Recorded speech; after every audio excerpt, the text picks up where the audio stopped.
Hello, dear Arthur and all my wonderful peeps. How are you today? It's a humid one out. I was out gardening early this morning. I have another monster story. This one is Prince Fanshaw's special monster. Once upon a time, for that is how all proper fairy stories begin, you know, there was a prince. His name was Prince Fanshaw, and his parents, Queen Matilda and King Bruno the Wonderful, ruled over the land of Mordinia. They were happy, but they had a problem. The prince would not marry. They had given hundreds of balls, lots of concerts, and parties in his honor. Yet he had not asked a single girl to dance. "They are so dull," complained the prince. "I don't like any of them, and I certainly wouldn't marry them." "But all princes get married," said King Bruno. "It is their royal duty." So King Bruno arranged that his son should start rescuing as many fair maidens as possible in the hope that he might meet one that he liked. First, Prince Fanshaw saved Princess Maribel Monty Percy from a giant toad. "Oh, boring," he yawned. Then he rescued Lady Eleanor de Saxe from a dragon. "Tedious," he cried. So in the end, the king and queen just gave up. One day, when he had finished rescuing Lady Gillian Hope Jones from a particularly smelly monster, Prince Fanshaw decided to go for a long walk. He was tired of being a hero.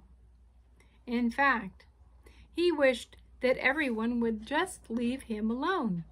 Wherever he went, the locals would shout, "Look, there's brave Prince Fanshaw!"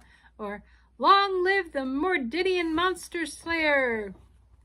Prince Fanshaw took his favorite path down the cliffs to the sea.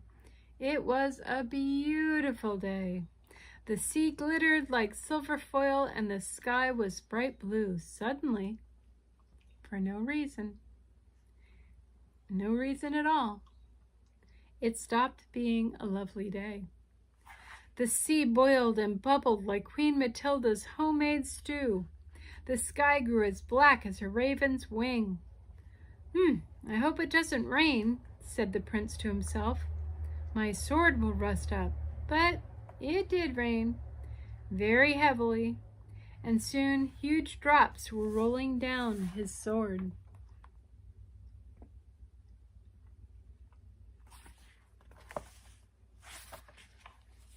Prince Fanshaw looked around him.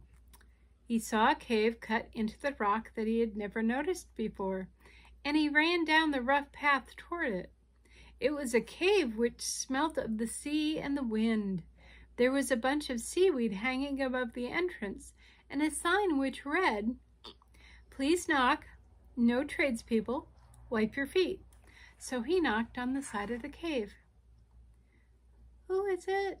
asked a soft, girlish voice. There was something sad about it, like the rustle of seagrass. "May I come in?" asked the prince. "It is I, Prince Fanshaw, and it's raining jolly hard." "Oh, you are the monster slayer?" said the voice. "Yes," replied the prince.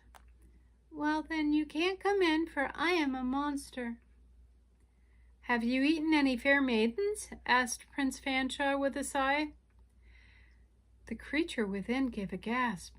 "No!" it cried in horror. "You see, I once was a maiden myself." "I won't hurt you," said the prince, "but I don't quite understand. What do you mean you used to be a maiden?" "You had better come in and hear my story," said the small voice. So Prince Fanshaw entered the cave. It had walls with fish painted upon them, and it seemed to be empty. But the same small voice spoke again from the shadows. "Once," it began, "I was a princess. I was the Princess Floella, and I lived in a lovely white castle with fountains and peacocks. But I was very vain and very spoiled. I would not eat anything but the best chocolates, and I would only wear the best dresses made of silk and pearls. I was very rude to everyone, especially my mother and father. I even threw food at the princes who came to court me. Then I made my great mistake. On my 16th birthday, I hit the court magician with a blackcurrant pie.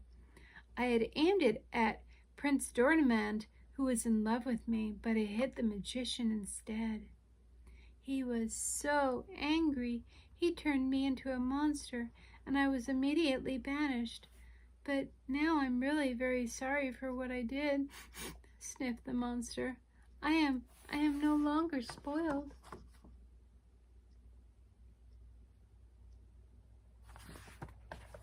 I wonder what this monster looks like. Prince Fanshaw had listened to the tale in silence. Now he spoke up. "Is there no cure?" he asked. "I will only change back if a prince can love me and marry me as I am," replied the monster. "But what prince would marry a lizard?" And with that, the creature stepped forward out of the shadows. She was indeed a lizard with greenish-brown, slimy scales, wearing a tattered white party dress and a little gold crown. Prince Fanshaw smiled. "Floella, you are a very special lizard," he said. Princess Floella, smiling back, showed her pointed fangs. "So special that I want to marry you," said the prince, and he took her back to the castle with him. "Father," he said, "this is Princess Floella. I want to marry her." The king was horrified. "My dear boy," he exclaimed, "you can't marry a lizard." At this point, the queen fainted. There was a great uproar in the court, and the court lawyers were summoned, but they could find nothing which stated that it was against the law for a prince of the realm to marry a lizard if he wanted to. No one would believe that Queen Pluella was really a princess. The ladies in waiting avoided her, and the queen was very rude. "What sort of a royal wedding will this be?" she cried, "with a lizard as a bride?" Floella loved Fanshaw with all her heart.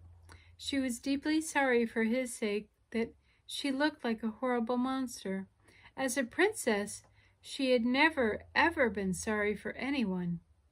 What if she did not change back into a princess?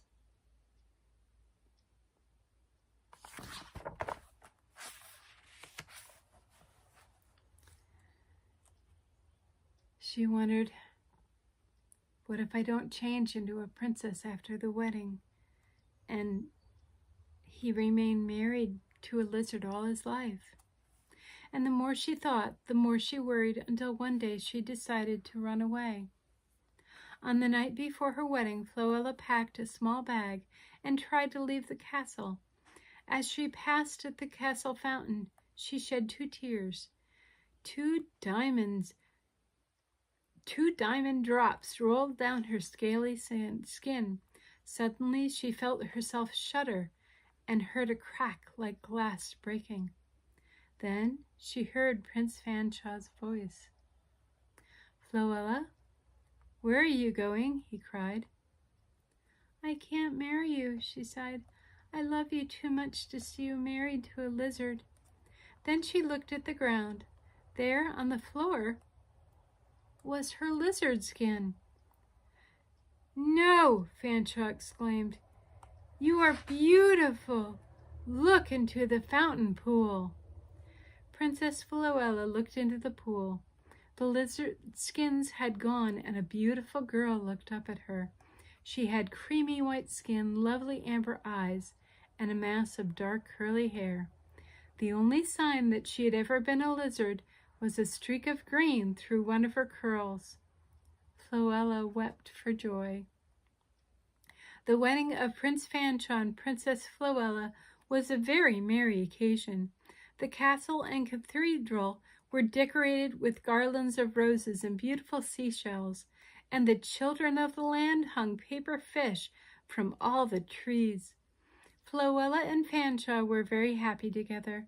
They ruled their kingdom wisely and well, and in time they had a son.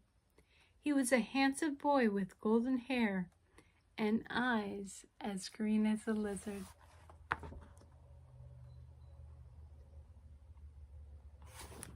The end. I hope you enjoyed. See you tomorrow. Bye.